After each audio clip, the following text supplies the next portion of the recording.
Hello and welcome aboard. Episode 3 of Ridin the Bus, the official Iowa Wild podcast, is underway. Ben Gislason joined by Joey Goldstein and Mitch Courtney. And this episode is all about goaltenders, all about Alex Stalock. We're looking forward to talking with Al. I had a great interview with him earlier that we can't wait to share with all of you. But again, welcome aboard our third episode. Joey, Mitch, we've talked a little bit, some of the preambles past about the Stanley Cup, about what we were looking forward to. We did have some predictions, which did not go my direction whatsoever. Didn't go anybody's direction, well, to be fair. I mean, I'm happy I'm sinking into the water towards my drowning death, thinking at least I went with my gut and had some spine to my pick when you guys just easily went to Colorado. At least somebody had the spine to pick Tampa. Listen, after 3 games, it was very like Colorado's going to win this series. It was 2-0 when we picked. Okay. 2-0. And I was still pretty confident saying Colorado's going to win this series. Those 2 games were Tyson and Spinks, basically. It wasn't close. Good for you. And then Tampa put together a classic Tampa Game 3 performance. Which we said would happen, did we not? That's true. I think the day we recorded was Game 3, and you said, well, watch what happens tonight when Tampa wins. And we said that can happen, and it probably will happen. You were never phased. Nope. I was really high on Tampa Never a doubt. After that win. I'm Never like, here a they doubt. come. Here they come. Here's a question for both of you guys, and I don't even know if I should be saying this in the podcast or not, but does it ever happen to you? And it's some playoffs it does, and some playoffs it doesn't. Do you ever get fatigued by watching the games? Like, are there some nights where you're just like, I'm like Game 6, I watched the second half. Game 5, I barely watched. I couldn't, whatever it was that night. I just was like, I kept up. I watched highlights. I tuned in for 5 minutes here and there, but I just couldn't do it that night. I don't know why it was. Are you guys ever have nights like that where you're just like, it's June 20 whatever, like I just need some time where there isn't hockey? For sure. I think it's really dependent on the matchup for me. Like if I'm on the East Coast and it's Nashville and Calgary, I'm probably not staying up until 1 in the morning to watch it.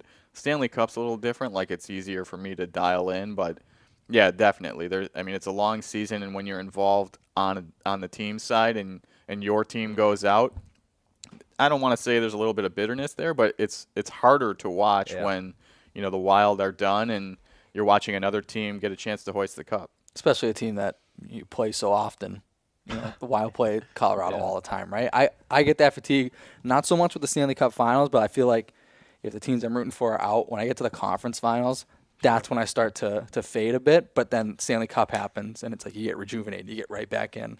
But I remember watching the Tampa and the Rangers series, like as great as a series as that was, it was so hard to tune in and pay attention. I don't think I watched very much, if at all, any of the Western Conference Final. So I definitely get where you're coming from, but the Cup's a totally different beast. You can get amped up for that, and especially as you get, like, I'm surprised Game 5 you weren't really dialed in. I mean, in a game where you can win the Cup, last night I wasn't super tuned in, but like, I don't know. I feel like you wouldn't want to miss any of that. Well, I feel like it's a grind for fans too. It's a long season for players, and they talk about how hard it is to win the Cup because you have to win so many games to get to that point. There you go. Equate us to the players. I like this, Mitch. Equate us to the players whenever we can. I think we're on the same plane, right?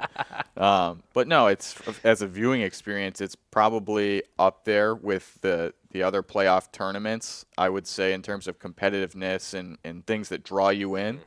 But it is long. It's a long season. Ending in June, late June, is tough for people to stay in tune when the weather starts to get nice and other things are happening. So I think from a fan perspective, it's a grind. Is not as much as it is for the players, but it is a grind. I think I played a hunch. I think I didn't think Tampa would lose that game.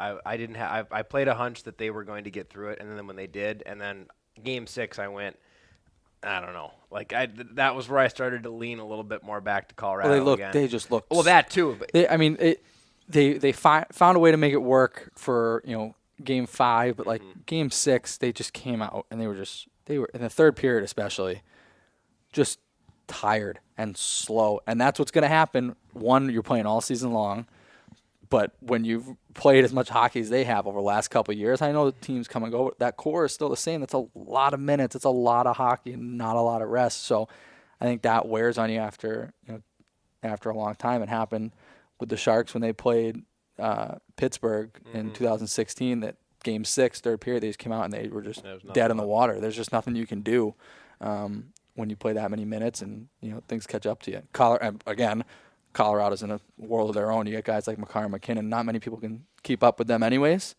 but you add in the fact that you got tired legs and it just becomes impossible. Well, and the other thing I think about, too, is at that point, I can't imagine any of the Tampa Bay players were thinking, oh, we've done this 2 years in a row. We're so exhausted. We're tired. Some of them might be thinking about that now as you get extended past it. But I loved, and again, and we'll talk more about this at some point on the podcast, but like Steven Stamkos to me has really put himself in quite exclusive company, and he's even maybe reaching to get into even more exclusive company than he already is in.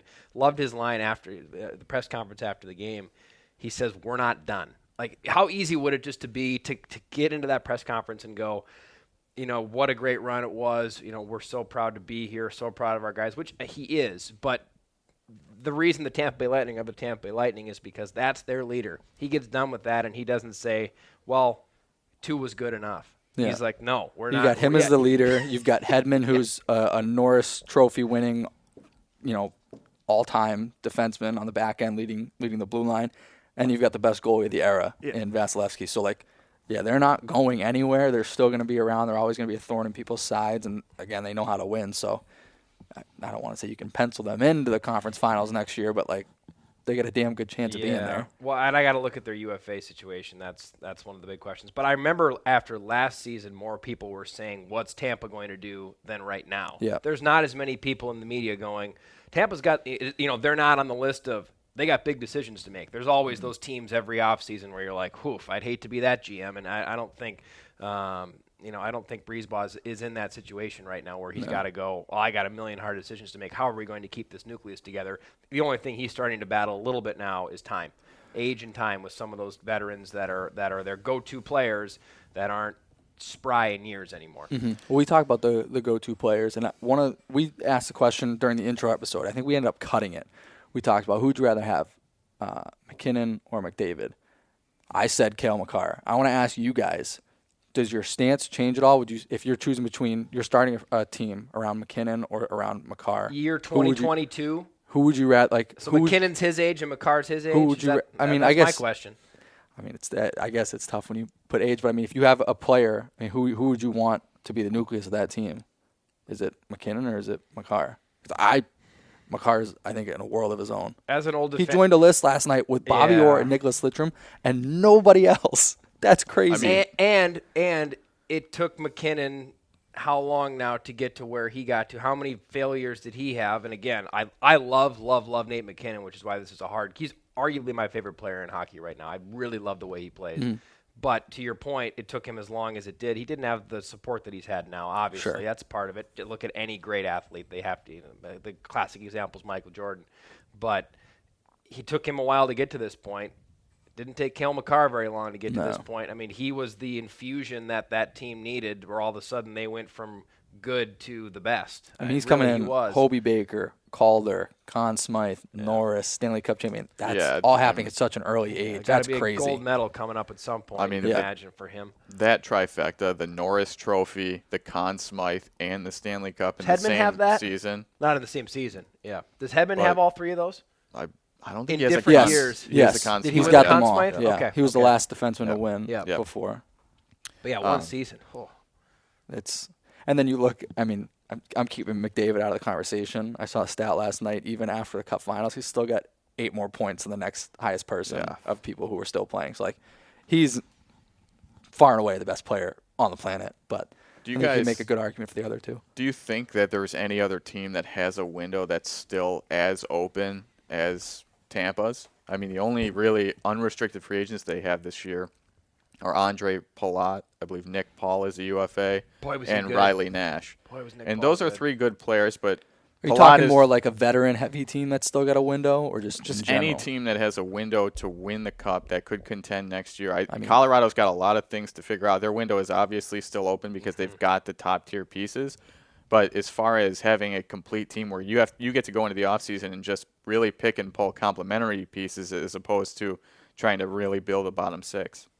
I mean, the Rangers are probably still in that conversation. They've got a very young core who's going to be good for years to come. I could see them even making a few subtle tweaks to what they got to, and probably better. I don't know. They probably saw a few things and went, okay, we need this, let's go find this. And the good thing is for them, I don't think their needs are big, huge dollar signs attached to them. They need little things, little nuances to implement into their game that could push them past St. Louis and Edmonton too, probably. Sure. I don't know what their UFA situations are like, but you get that winning pedigree in there. You get guys who know how to do it. I think it's going to be tough to bet against Tampa. They're not really losing anybody they can't replace, and even at their current cap situation, they're not going to lose anybody that you're going to say, oh, we can't do it again without them next year. Before we put a pin in Tampa and move on to getting ready for Alex Stalock, this is a Tampa team that, when you look at them, as you said, Mitch, it doesn't look like they're going anywhere. But looking back at this team, even if you have all the pieces, it still is amazing to see what they've done, because so much has to go right that is a little bit out of your control as a player, as a coach, as a general manager, as a team. There is a general amount of just luck and happenstance that happens to be a part of championships, that happens to be a part of teams that make runs, whether it's conference finals or beyond, which Tampa's been all over the conference finals and beyond in the last 5 to 7 years. I mean, let's not forget Chicago Blackhawks era, they beat a Tampa Bay team in that time to get there. And there was Tampa Bay teams that were battling deep into the playoffs even during that time, when I think there was a New York Rangers loss maybe in the second round, somewhere in there. So this is a team that's been around the titles for a long time. So is the magic still there? Is the pixie dust still there? Or is this the final year of them getting a bounce here, getting that luck here that you do have to make it, as far as this team has made it consistently? So still a lot of questions, but yeah, when you look at the horses in the stable still, why shouldn't they still be a conversation point next year? I very much think they should be. Yeah. I think the margin for error is so large when you have a guy like Vasi in that. Like, it's tough to win when you don't have that top-tier goaltender. And I was talking to Joey about Colorado's goaltending situation earlier this morning with Kemper. That's probably the bar for where you could be at to win a cup. But Vasi is a guy who gives you a chance every single year. It doesn't matter Nickname who's. basis, Vasi. Yeah. They're boys. They're tight. They're tight. Yeah, they're tight. But a good point. I just had to give you some grief. But you're right. And how about Darcy Kemper? Iowa Wild alum, guy who very much got his salt and peppering before he officially became an NHLer here in Iowa. And I almost equated a little bit to like a Chris Osgood type for those juggernaut Detroit Red Wings teams. You don't look at Darcy Kemper, and again, still as far as goaltenders go, elite of the elite in hockey. But in the NHL, you don't look at him, you don't think Vasilevsky, but he made the saves he needed to make, and he came up with a few pretty damn big ones throughout the course, especially last night. That save on Kucherov in the third, which granted Sunday night. Sorry, for those of you guys listening to this on Tuesday. But that in the Game 6 one-timer save on Kucherov, granted Kucherov put that kind of in the middle of the net by his standards, but still, like, there was more than a handful of those throughout the Cup, but also just throughout the playoffs where teams have dips, and Colorado had dips, and when they did, not every night, but a lot of those nights, he was there. And yes, he had a little bit of help from Francouz when he did get hurt, just but shows it was mainly Kemper, though. He was their guy. Like, Francouz came in, and even though he played well, like, when Kemper was healthy, it's his net. Yeah, There's no question. There was no hesitation. You knew who it belonged to. It wasn't like you get some other teams where, I know, the Bruins went through it. You got Linus Ullmark and wasn't great. Then Swayman, and then Swayman kind of plays poorly a little bit. Do you go back? There was no wavering at any point. You knew who it was. This is our guy. This is the guy who's going to take us there if we're going to make it all the way, and they did. Goaltending, we bring it back full circle. Al Stalock, as great of a guy as he is a goalie, and I've been lucky to know Al a little bit. I don't want to call myself great friends with him by any means, but just through the Minnesota hockey connections that there are. And the minute we started drawing up this podcast, he was a name. Even if he hadn't have had the great career that he has had and is still having as a goalie, I would have wanted him on here just because of the personality that he is. What are your guys' takeaways before we officially cast it off into period 2 and hear from Al? just an interesting guy overall, and if anybody is interested in the psyche behind goalies trying to score goals, I think this is an interview that you're going to want to listen to. That was one of my favorites too. Agreed. Everybody, like, I think as a fan growing up, you're like, oh, what if the goalie puts it in the net? And then as you get older, you're like, oh, this is something that could actually happen. But to talk to a goalie about the mindset of trying to score a goal, and he's very much somebody that wants to do that, is very interesting. Yeah, similar to what we had with Dakota, I think we're doing a great job so far just getting people on who are great storytellers. Al's got a lot of good stories, a lot that we didn't even get into. This is the guy who played with John Scott, he played with Joe Thornton. We didn't even get to any of that stuff because we ran out of time. I mean, there's so much more we can talk about with him, but the stories he did share with us were all time. My personal favorite is the Worcester Sharks, the Mayhem game in Portland, just being from Worcester and knowing that backstory, but just from hearing someone who was in that, is wild.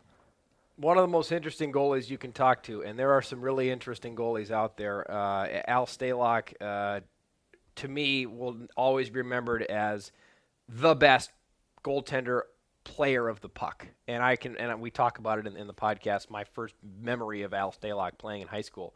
And he's been that way everywhere he's gone. And anybody that watched him here in Iowa or Minnesota or San Jose or you name it will remember that about Al Stalock because he brings up the trapezoid, which I thought was so funny too. Yeah. I forgot about that rule even existed. You forget that at one point goalies could roam the zone as they pleased and play pucks wherever, and he took advantage of that. So that's enough of us. Thanks for bearing with us as everyone's thinking, let's hear from Al. That's where we're at now. Let's hand it over now to period 2 and hear from goaltender, formerly of the Iowa Wild, but other stops, Minnesota Wild, San Jose Sharks, Edmonton Oilers recently as well, but the great, the wonderful Al Stalock. Period 1's over on the podcast. We're on to period number 2. Joey Goldstein's already laughing. Mitch Courtney here with us. And the most special addition to this segment of episode 3, former Iowa Wild goaltender 2016-17, but more importantly, a guy who's been in the National Hockey League as a goaltender for a number of years now. Former UMD Bulldog, got to throw that in there, Al Stalock. Al, thanks so much for joining us. I've just been racking my brain all weekend thinking about this interview because I've had the privilege of getting to be around you, getting to know you a little bit just outside of the Wild organization. I've had you on other podcasts that I've been associated with, and it's always such a treat to talk to you, Al. Thanks for doing this with us, and welcome aboard. Oh, no, I'm honored to be back. I feel like I'm almost sitting back in that locker room. I'm trying to figure out what corner of the stall and where my stall was. But, no, that Iowa Wild, it was a stop that, you probably don't want to make as a professional athlete, but sometimes you need to. You get knocked down a peg. And fortunate enough, I got a call from Chuck Fletcher that summer and asked if I wanted to become a Wild. And it was a no-brainer for me. And to obviously spend, a year down there was awesome. And there's a lot of really, really good memories that I have from my time in Des Moines. Well, and Al, we're going to get to those memories. We want to start. We have a question we begin every podcast guest interview with on our show here, Ridin the Bus. Bus stories. Everyone has them that's been involved in hockey, even for a short stint. And for someone like you that's been around the game, coming up on closing in on 40 years now for you, when you think about bus time and memories and all the different antics that happen on the bus, can you give us one story, one moment that you can think back on it and just say, I can't believe I was there to experience this that happened on the bus? I mean, there's so many bus trips, obviously, and you first really figure it out. I was out east, and our bus trips were only 45 minutes to an hour out there, and it was easy. But there's a few. My first ever bus trip. It was probably my first ever bus trip in pro hockey too. It was in Worcester, and we weren't even going to a hockey game. We were doing a team party before playoffs. Or I wouldn't call it a team party, but it was a team bonding deal. We just got some college guys. You get some CHL prospects in, and you kind of, hey, we got a couple new faces around here. Let's get to know each other. The group's been there all year, and we're on our way back from the Pawtucket game, and the long time legendary coach Roy Sommer of Worcester Sharks. He was in Cleveland. He's been everywhere with the Sharks organization. I still remember this day. He was fighting one of our players on our team in like a half joking fight, like they were just kind of messing around, but guys had beers at the game. And we were on our way back, and all of a sudden there's a fight in the middle of the bus. I'm like, what is going on? And I look back, and it's my first pro head coach. I'm like, this is crazy. Is this really how it is? And but that's just how the uniqueness of him, and he loved the camaraderie of the guys getting along, and to him that was the most important thing is the bus trips and the locker rooms and getting along, and that's and I don't know how many miles. I mean the bus trips he had, he would he'd put on I don't know if you've ever heard the show Lonesome Dove. If we ever played a horrible game, he put on it'd be like a 6 hour. We'd go down to Hershey or Wilkes-Barre, be our long trip, and we'd have to watch Lonesome Dove the whole ride home, and because we lost, or we played like crap or something. All of a sudden, he said, "Put Lonesome Dove on." So he'd sit there and watch it. He loved it, but all of us were like, "Are you kidding me, man?" But just stuff like that you remember, and I still to this day every now and then you send him a text, or I got to finish the year with him this year. Is it any Lonesome Dove trips? And but yeah, it's stuff like that you remember. You don't remember too many games, but you remember all that stuff that happens off the ice. Well, and that is a little bit of why this podcast for us, just on episode 3 now, that's what we are trying to focus on is the tales outside of the game.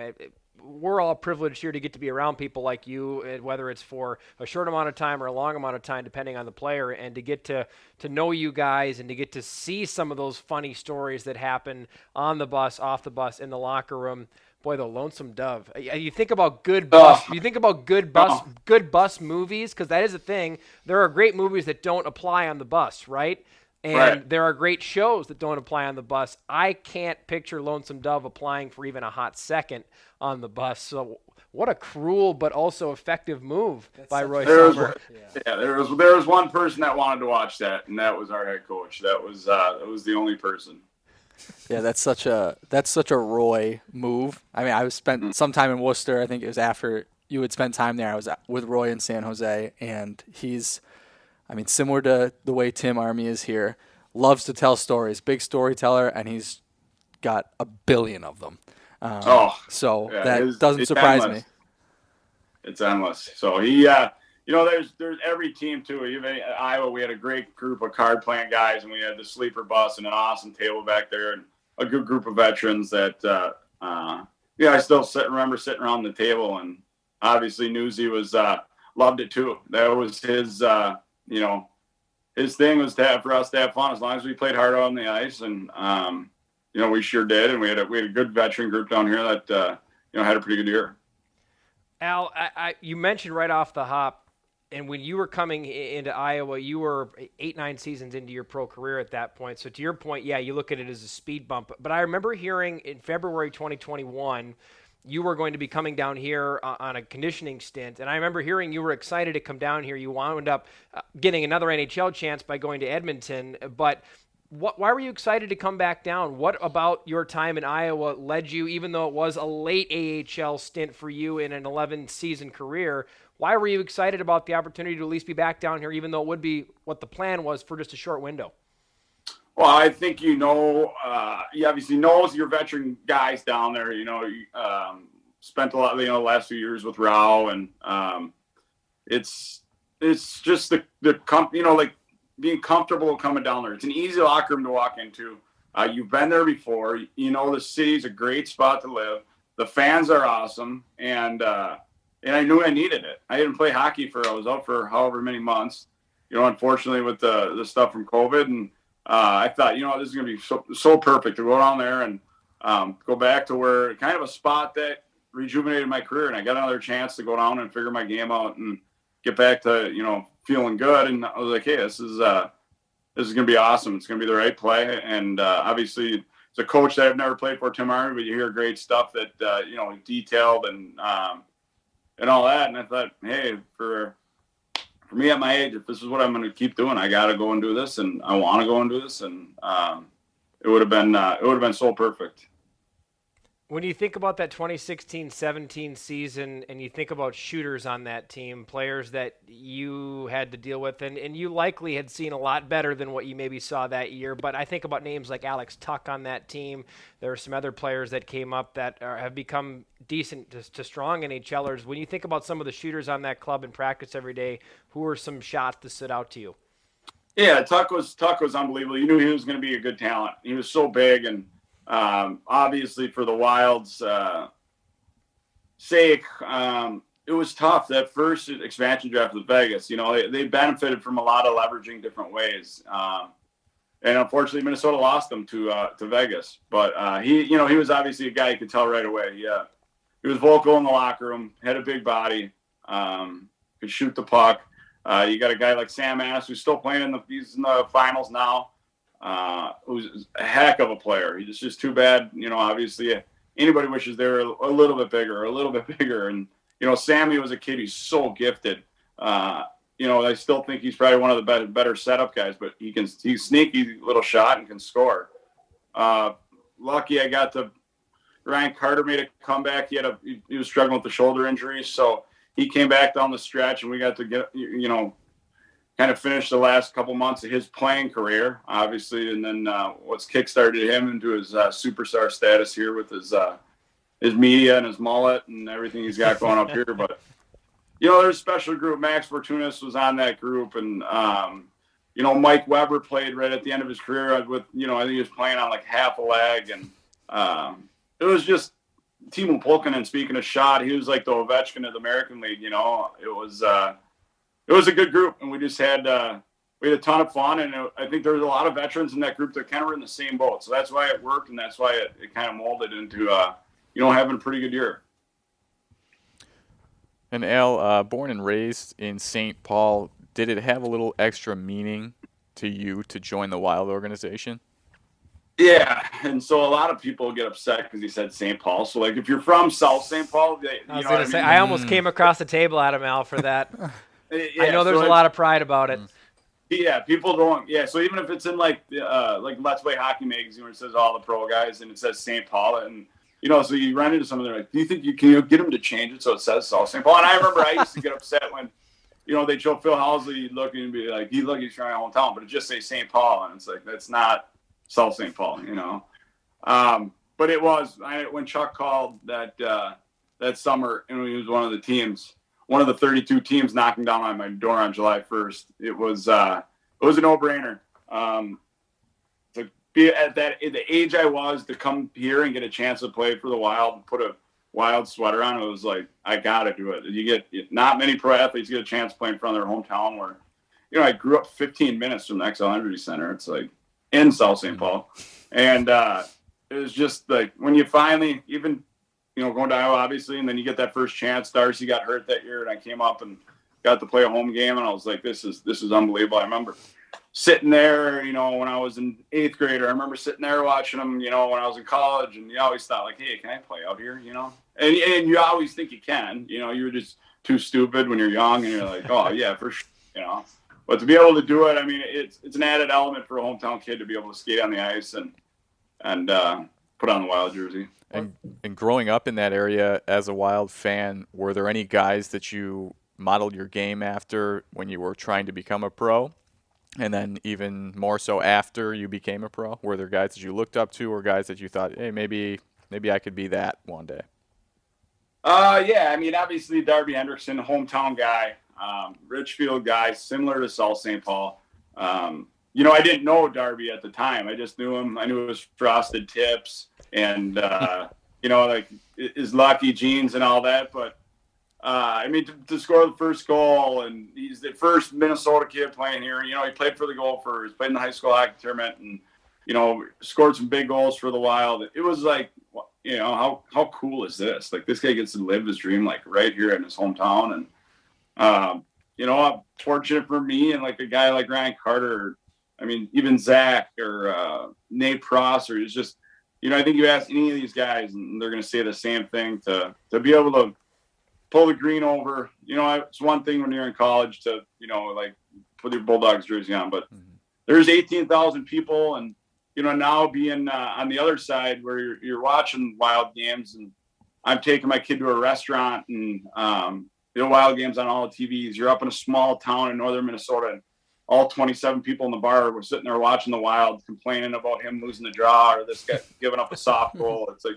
it's not just 18,000 people in that building, it's the whole state. And you realize it more and more as you get older. And I just, every time I see that, I just feel like, man, I didn't appreciate it enough, like you're so lucky. And now it's pretty cool that you taking all that stuff. Al, you talk about the Xcel Energy Center, and I want to let Joey Goldstein talk some Worcester Sharks because I know you've come prepared for that. It's all right. But we got time. Before we get there, I wanted to bring it up because the first time I saw you play, Al, I was probably maybe 12, no, probably a little bit, 12, 13 years old. It was maybe the quarterfinals, Class A state tournament, Breck High School versus the South St. Paul Packers. I didn't know anything about you, and you were very highly touted. That wasn't a knock on you. That was a knock on I was 12, 13 years old. I wasn't paying attention to who any of the stars were in high school at the time. But right away, and I know you've been asked about it a lot because it really is your calling card, the first thing I noticed, and that was a really good Breck team. It was a really good South St. Paul team. Yourself, your brother was on that team, Nick Stalock. Breck had Jordan Fulton, who I know is a good friend of yours. Obviously, Blake Wheeler doesn't need any introduction. But I think it was the first play of the game, dumped in puck. You came flying out and roped one up the wall. And I was just like, who is this goalie?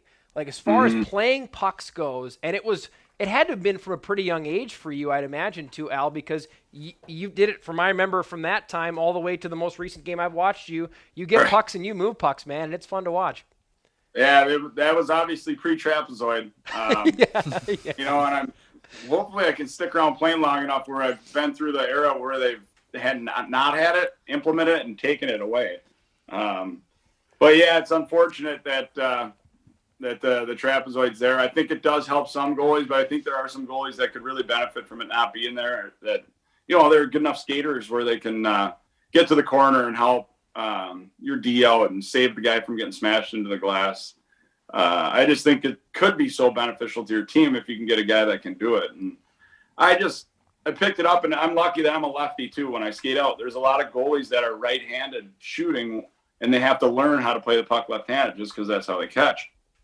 And so for me, not only did I skate out every single game in South St. Paul until Pewey's, but even when they were doing, you know, working on forecheck or working on the S-in zone, I was always at the other end with my goalie stuff, just firing pucks. Like, I can't sit in here and listen to this while they're going to do in the D zone or what they're going to do in the neutral zone. And I was always just shooting pucks. And then you figure out, you know, how it can affect, you know, how effective it can be for your group. And I think South St. Paul was the last. I mean, I don't know what Sandy would say. Obviously, I think it gave him a lot of headaches. But, you know, in high school, we were able to, you know, I stopped the puck and both our D would kind of just go to the corner and they'd make a decision, and we'd break it out basically with me behind the net and our 2D in the corner, and it worked out, and we got to the state tournament that year. You bring up Scott Sandelin at UMD. I wanted to ask you this question too. Did coaches ever try to coach that out of you, or was it pretty much they knew that this was a part of Al Stalock's game and that I'm sure there were some coaches that wanted to utilize it, like you said, in South St. Paul, but were there any coaches that you came on and they said, okay, this isn't going to be a part of the way that we break the puck out anymore? Yeah, I think obviously you start climbing the ranks, and you know, the big word I always heard was simplify your game, but that's not how I'm wired. I wish I could, and you know, there's guys that probably have the simplest of games that wish they could maybe be a little bit more aggressive, and you know, there'd be nights where you'd end up with, I don't know, 40 touches on the puck, and you know, you'd show up the next day and it was hey, we got to quiet it down a little bit, simplify it a little bit, you know, and sometimes you got carried away, but that's just how the game was that night. And obviously, I think when you lose a game, everything's more glorified than when you're winning games. And yeah, there was a lot of times where, you know, you heard, I wish you could play with a leash, or I wish you could do this. Do you have to come out and do this all the time? And yeah, I actually have to. This is who I am, you know. But yeah, there's plenty of times I've been burned by it, but I think, you know, obviously as some defensemen and that I played with along the way, I think they'd agree that it has saved them from taking a lot of blows into the end wall. So. Oh, I can only imagine the confidence that some of your defensemen must have been able to go back with the puck, knowing that the 6'5" guy on their back's not going to be able to hit them because they won't have the puck. You'll bypass them. Final question on it, then it is Worcester time. Is there a singular greatest play you think you made, and whether it's the style of it or the gravity of it, to set up a goal? Is there anything you think back on and think, man, this was a spectacular pass that set up a big goal?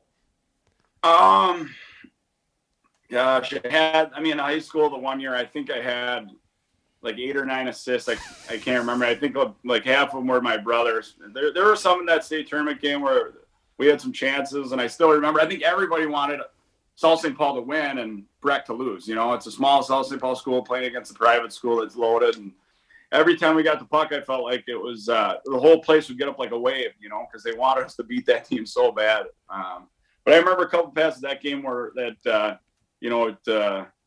it gave us a chance in that game. In Minnesota, I remember I had a really nice one to Zuki, which is kind of funny because it's like the complete opposite. Zuki's the one that's usually doing the dishing, but that was in Calgary. I made a long pass to Zuki for a goal.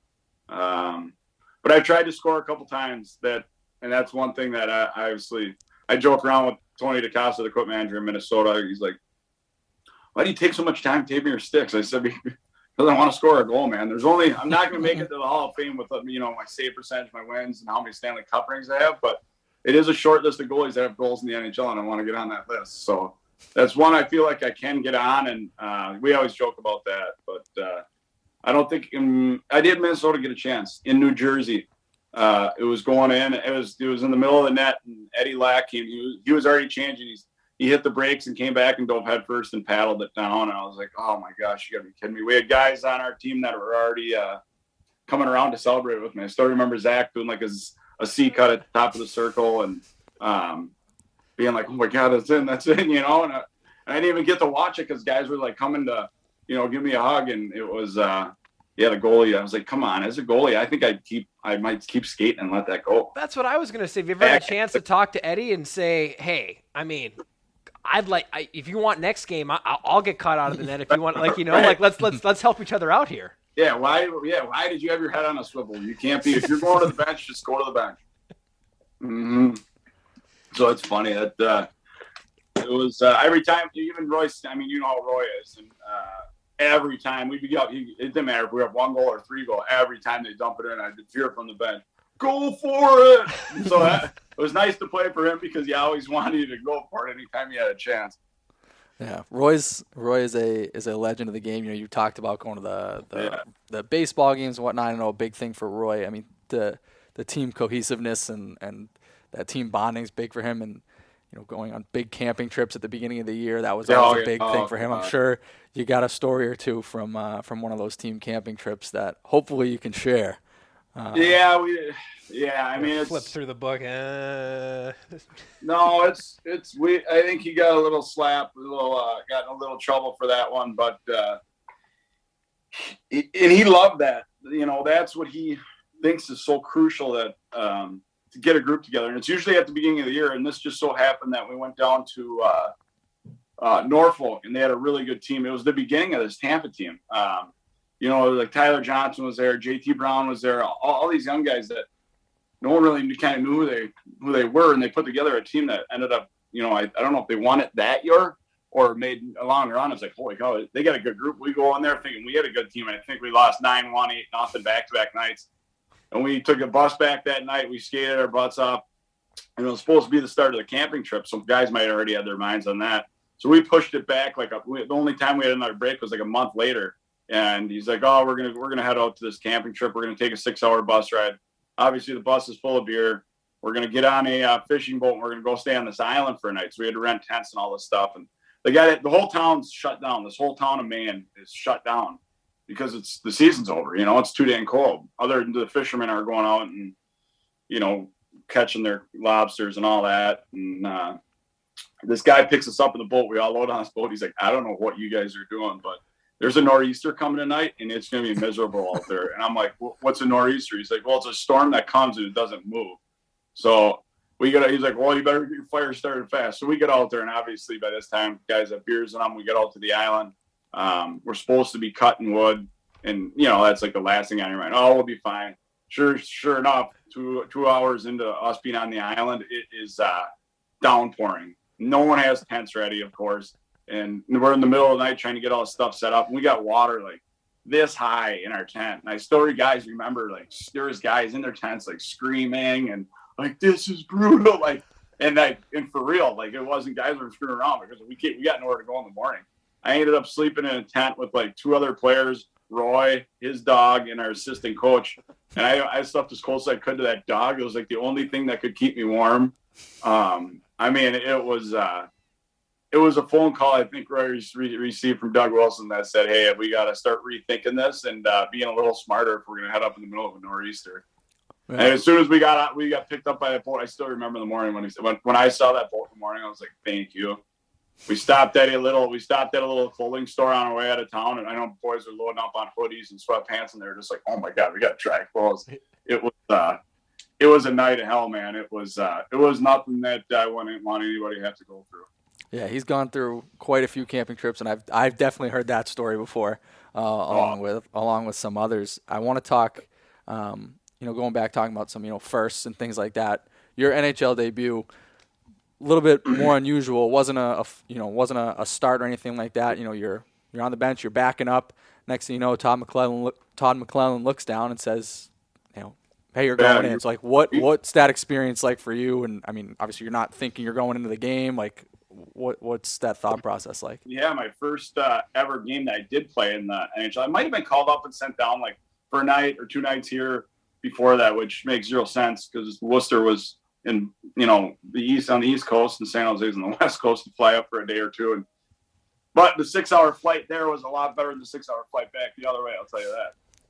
So yeah, my parents fly out. They don't know I'm going in. We're losing. This is funny. We're losing to Phoenix. It's 3-0. Paul Bissonnette just scores. So I don't know if that Todd was unhappy about that, or that it was the third goal, or to wake the bench up, or what. But so Paul Bissonnette scores the third goal. Scores actually a nice goal in the slot. He pulls Niemi, and I go in. And I'm like, holy cow, you got to be kidding me! I remember getting out onto the ice, and I still was chewing gum in my mouth. And I'm like, what the? So I spit, you spit that out and push that into the net, and you just thank God he had nerves. And I mean, I had butterflies the whole game, and I think I only had like 9 shots the whole game, and we ended up coming back and winning 5-3. I think Patrick Marleau might have got the empty netter, but I think he might have had a hat trick that night, and it might have been like as crazy as it sounds. That might have been like his 1,000th game that night. That was a part of my first ever game was his 1,000th, and he ended up going on to play 1,000 more. But it was a pretty special night to get a win in that way. So it was the plaques in the basement, the pucks in the basement, and I'll always remember that. Along those same lines, being in your spot, someone who has been a starter in the NHL, you've also been a backup in the NHL. When you are in a backup situation, is there one moment that you think about and maybe that is the moment, maybe your first pro or your first NHL debut was that moment where you went, you're walking into the net going, I'm not ready for this for whatever reason, whether it's stuff away from hockey, whether it's, right. There has to be a moment with all these games where you're like, I need to get my act together here before the pucks start coming. And I'm sure there are a lot of nights where you are ready, probably more so than not, but there has to be a couple where you're like, I got to snap into it, right? Yeah, that one for sure. You never know until you get the chance. Like, holy cow, I'm playing, like I can't remember who was there that night. You got Sheen Doan. I think Ray Whitney was on that team, Rabada, and guys you've watched, and I think maybe Yandel was on that team.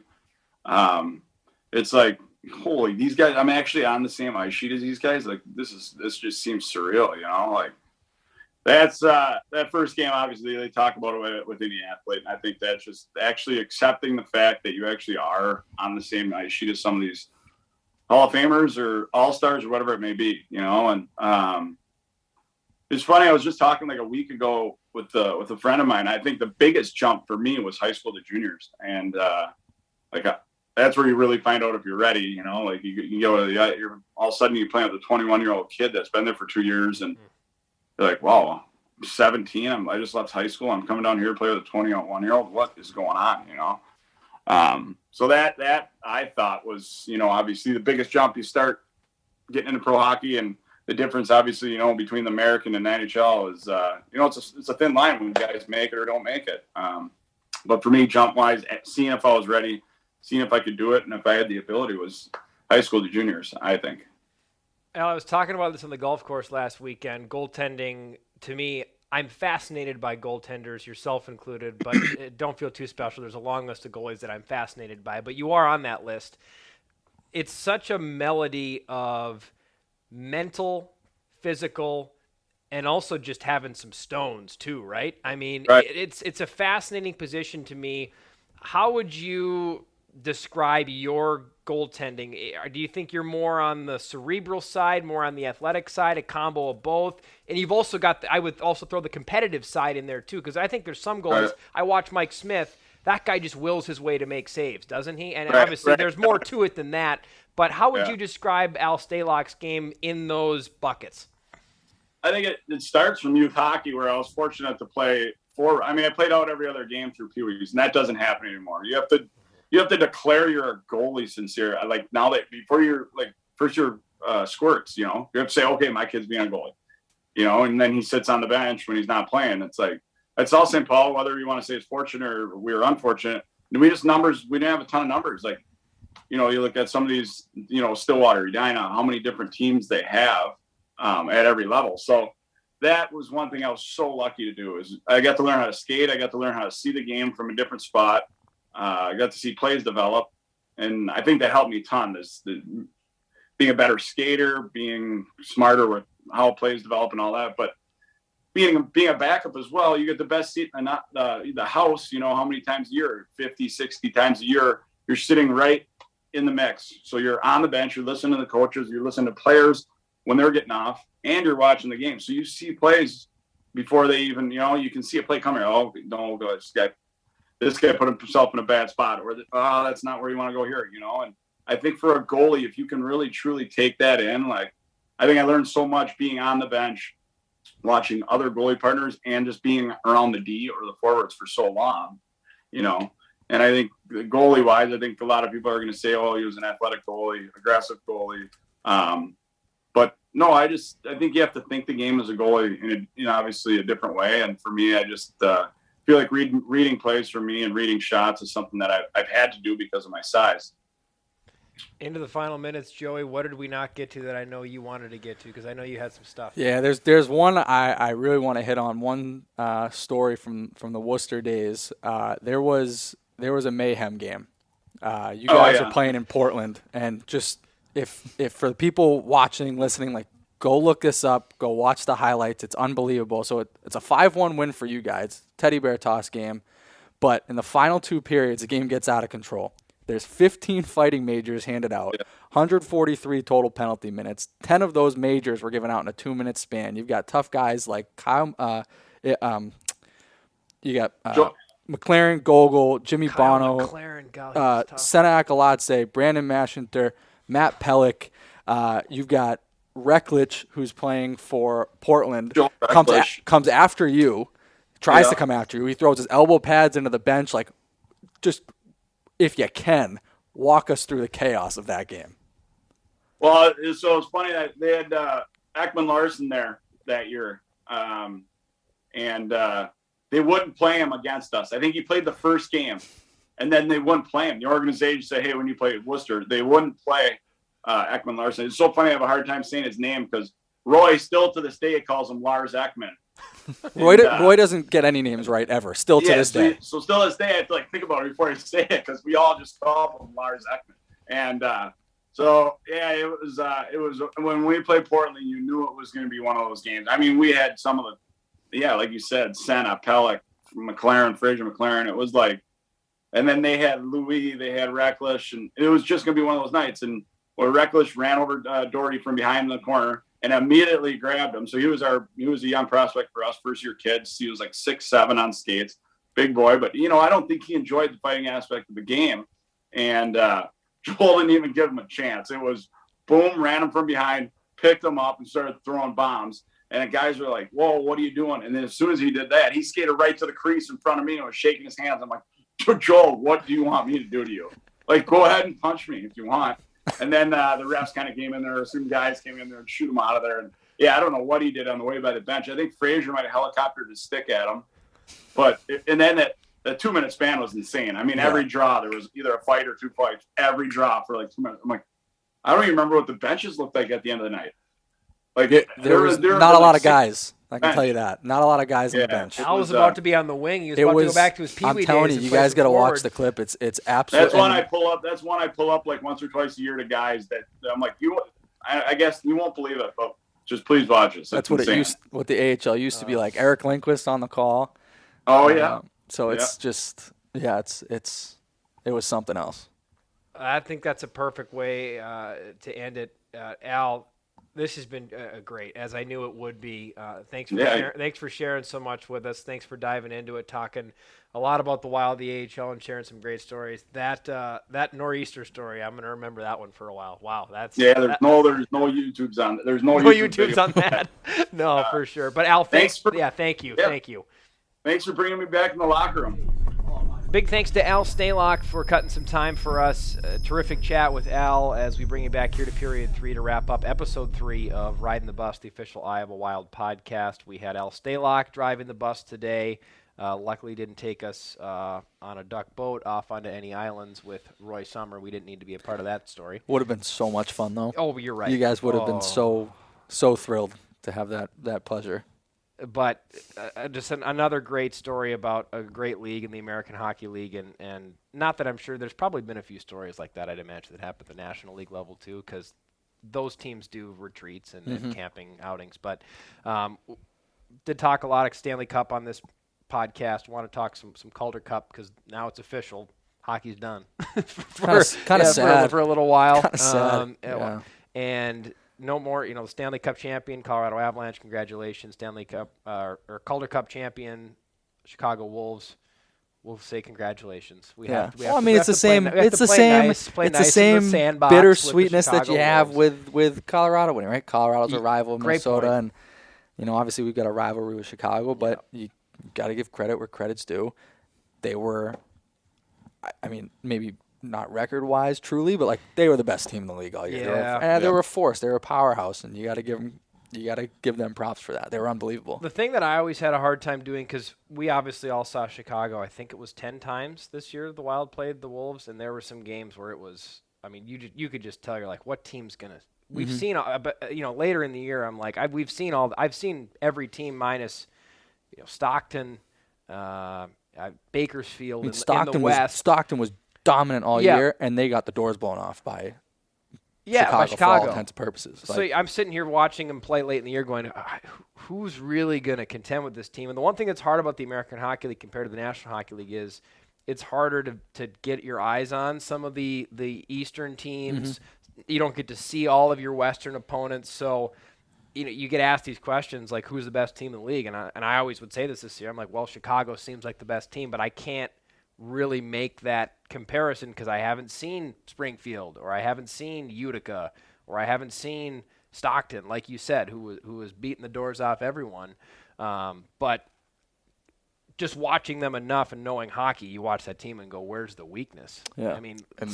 Look no further than Kochetkov and Lyon in goal. Those two. Lyon was one of the, if not the best goalie all year. And granted, he had a great team in front of him.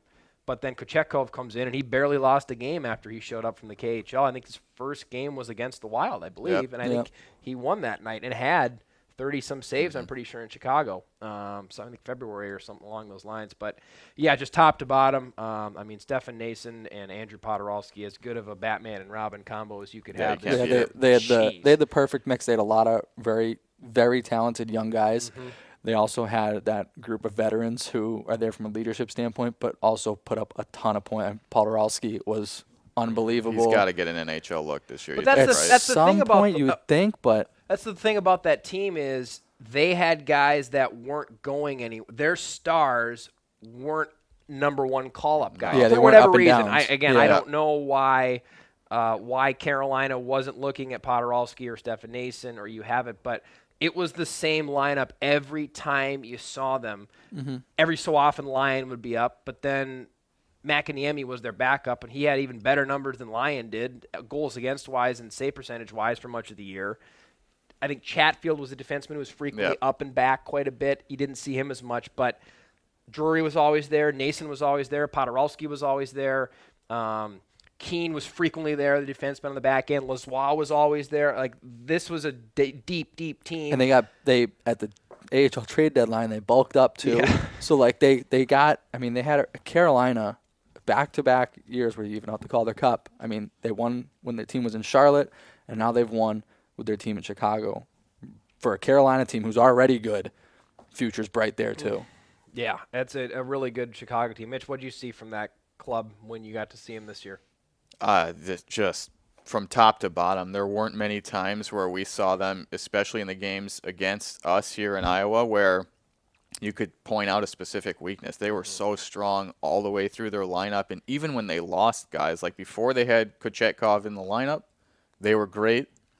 He comes in, and then he goes up to Carolina for the playoffs, and you're still thinking there's probably no way they don't win the Calder Cup, and then he comes back after Carolina gets knocked out. So, just top to bottom, like I thought that they built that team the right way. There was a good mix of young guys who have a future in the league and also guys who maybe don't have a super bright NHL future, but who are very productive players at the AHL level. Yeah, big congrats to Wendell Young, Ryan Warsofsky, general manager and head coach there. Also to Jason Shaver, who's just a great dude and a great broadcaster. Other broadcaster, got to give some love to Warsofsky will get an NHL look at some point. You got. I was reading some article that it literally said Warsofsky becoming NHL head coaching candidate. And I was like, all right.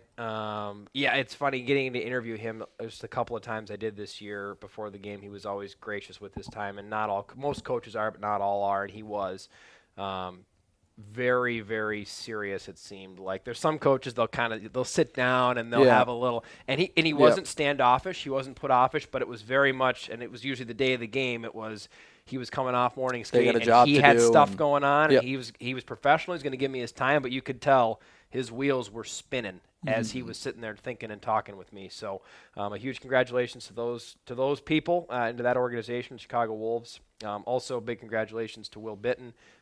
Great to see a guy like that doing Sam well. Annis, too. Sam Annis, too. Fun to see. Bitton had a great playoff and seemed like within that trade, the Wild getting Nolan Stevens. I really liked Nolan Stevens. I liked what he brought to the fold. Clearly, Will had a great experience and is getting some showtime out in Springfield. So, looked to me like a trade. Bitsy wasn't getting as much ice time here.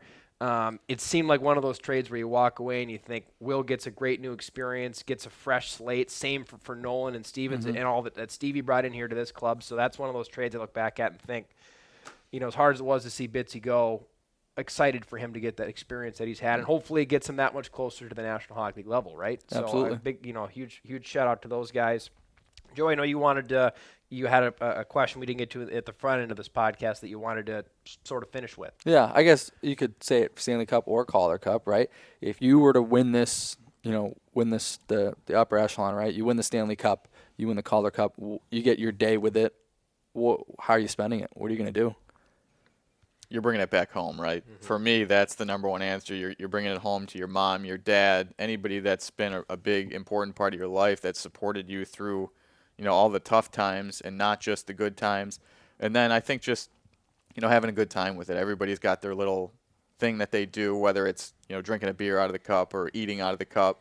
The first thing I'm doing is washing it probably because like on the staff level, you're probably not getting it first. So you don't know what's happened to it previously. I'll put a little Dawn dish soap in there and rinse it out. But okay, that's a great idea. Could, and it is a bowl, right? So if you can eat something out of the cup, what are you eating out of the cup? Maybe an ice cream sundae or something. Something a little more eccentric. What do we think? What's going in there? What kind of ice cream? We're going cookie dough for sure. A little bit of caramel has to be in there. No bananas. That's off the list immediately. Were you thinking bananas at one point with Joey mentioned cookie dough and caramel? No, like banana split. He mentioned a banana split, and I said absolutely not. That's not going in the Stanley Cup. No. Okay. Mine would probably be pretty simple. My family has a lake place up north that we'd probably go there and invite family, invite friends to it. Although the more I think about it logistically, it might be easier to do like a bigger thing in the cities and then make that excursion later. But I'd want to get on a lake with it somewhere. Mm-hmm. Just take it out for the day. My family has a pontoon or something like that. I'd just take it out and let it sit in the sun and let it, bask in its glory for a little while and think about all I didn't do to earn this. And what do you think about all the blood, sweat, and tears that the guys that I talk about did to allow me to have this time with it in the middle of the lake? That's probably something along the lines of what I do with it. What are you eating out of the cup? I always thought the cereal thing was cool. I think starting the day, like having it right next to you at bed and just like, leaning over and just splashing some milk and maybe some That's like the water some bottle. frosted mini wheats. I was gonna try to guess what kind of cereal. What kind of a cereal? What would you have guessed? Like I love Life or something. Yeah. Raisin Bran. I do love Raisin Bran. I'm a big I know Raisin you do. Bran. I'm sure you do. Really? What? Yeah. That's I feel concerning, like actually. you strike me as a Raisin Bran kind of guy. I don't It's know. got everything you need. It's high source of fiber. Yeah. It's great. Yeah. It's a balanced part of your everyday diet. Yep. Yeah. Frosted mini wheats. Yeah. Life. Raisin Bran. Ben Giselson, everybody. In a nutshell, right there. Well, you don't need to know anymore. Yeah. You don't need to know anymore. Lastly, we do have some bittersweet news on the show. We are going to be shrinking down to a 2-person show. Mitch Courtney has accepted a position with the Buffalo Sabres. His hometown team in Buffalo is going to get to go home. It was a short but fruitful stint here, Mitch. You will be missed, but we're obviously really excited for you and grateful for all that you brought to the organization through your last year. It's certainly exciting to go back home and to get a chance to work in the NHL again and be a part of a team that is on the up and up, as I know we are here in Iowa and Minnesota. But I have nothing bad to say about this organization. It's been a great year for me here to develop and refine some of the skills that I have. And to get a chance to go back home is unbelievable. And the support that you guys have shown me all year, and even now in this transition phase, has been really great. And I said to you guys in the all-staff meeting, I can't really say anything super profound because I don't want to cry on camera, but I appreciate everything that's been done for me here and the opportunities that I've been afforded, and I'm excited to get back home and hopefully win a cup and eat some cookie dough ice cream out of it. There you You have can it. cry. We'll cut it out. I don't not live trust to that. tape. You can Marquise, do it. Marquise won't do anybody dirty. He certainly hasn't Zoom done that in in- the podcast we'll yet. Zoom in tight he right in certainly his hasn't face. had You'll see the tears some like coming dramatic down. music. Yeah. I'd be the Michael Jordan crying meme for sure. Yep. Let's finish. Let's not be happy with the finish. Let's end the episode quickly.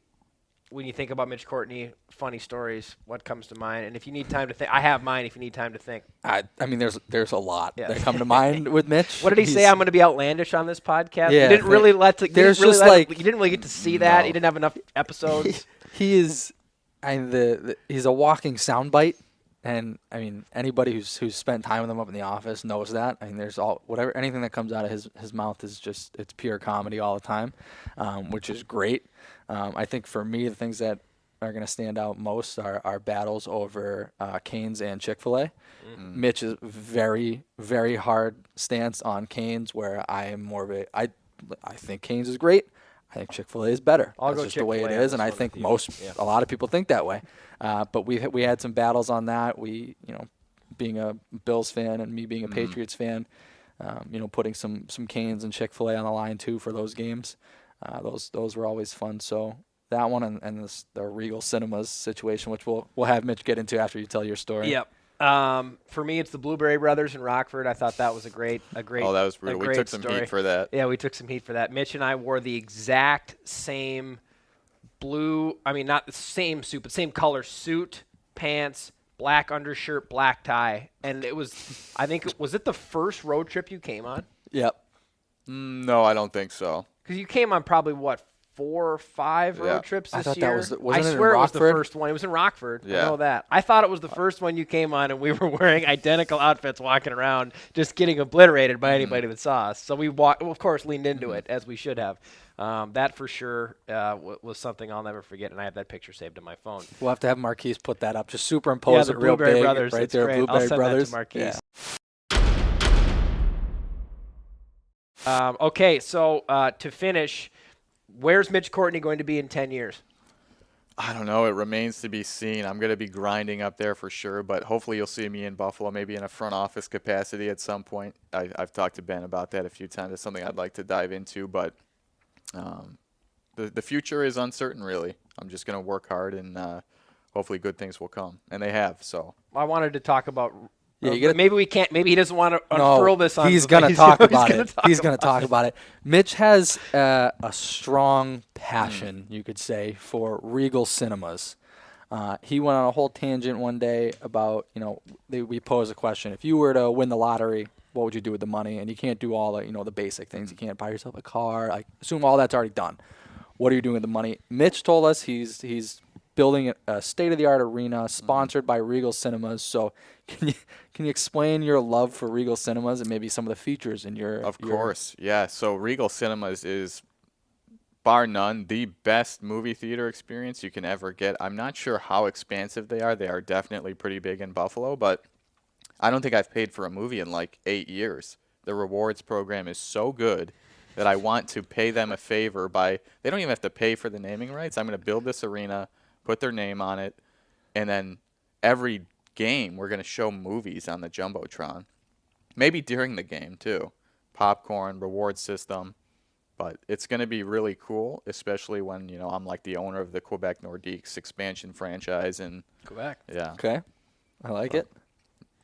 Okay, so look north for Mitchell Courtney. yeah. That's where he's going to be. Look north. Well, Mitch, thank you for everything. Thanks for being a part of the podcast, though it was brief, and for all the rest of your work. Joey and I will be back next week. No, not next week. Oh, that's correct. Not Next next week's week. the 4th of July. Thank God you're here, because if not, I would just be. I feel like I'd be boring ahead without any schedule or plan. I've reminded you like 5 times. It's okay. Yeah, not here next week. 4th of July, we're gonna take that week off. It'll be nice to decompress for a little bit. I know I'm going back to the East Coast, but it'll be good. Celebrate America's birthday. Some fireworks, hot dogs, burgers, Family time. just grilling, enjoying Keeping up the with weather. the Kardashians. Yep, Ben has to watch Keeping Up with the Kardashians, so look for that in episode 4. We will have a recap. Might be a long intro. If I'm gonna come prepared. Well, I think we said 10 minutes, right? You got 10 minutes to recap, so it better be detailed, and that's we're kicking off the show. We'll tell you. I was thinking 40 to 60 minutes. No, I was gonna make it Nobody wants to longer. I watch was gonna that. make it longer than the actual episode itself. Nobody needs that. But you get, we'll kick it off, and it'll be, hey, I'm Ben. Hey, I'm Joey. Today we're interviewing so-and-so, and here's your Kardashians recap. Thanks for the recap. Here's your interview. I think we're gonna get a whiteboard back here too, so we can have notes and bulletin board Yeah. with Like, little strings style. attached. Yeah, Maybe I'll like bring the in episode of Always pictures. Sunny Yeah. with Charlie Day. Where Yes, it's like Pepe yeah. Sylvia. Everything's Sylvia. next. Pepe Sylvia. Pepe Sylvia. Like, mail keeps coming. It keeps coming. Never stops. Yeah, I like it. So that's what you have to look forward to. Also, we're going to have another guest coming your way as well. Hopefully you enjoyed Al Stalock. A big thank you to Al for making this podcast possible and for taking some time for us. Also to Marquise Jones for making us look and sound better than we are. For Mitch Courtney and for Joey Goldstein, I'm Ben Giselson. Have a great 4th of July. And as we always end things, 2 honks for the win.